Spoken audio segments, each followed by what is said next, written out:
చక్రము మంగళ రూపము దాల్చినది మహాకాల చక్రము. శ్రీకర శుభకర ఉగ్ర స్వరూప జ్వాలా నరసింహ యాదగిరి పైన కొలువైనవా లక్ష్మీ నరసింహ.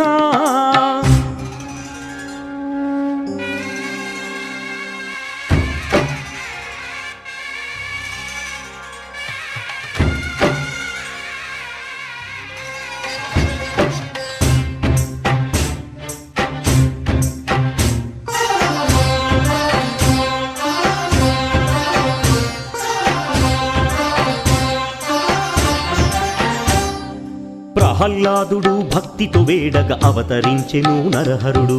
ఉక్కు స్తంభాన ఉద్భవించి భువిపైకొచ్చెను మాధవుడు.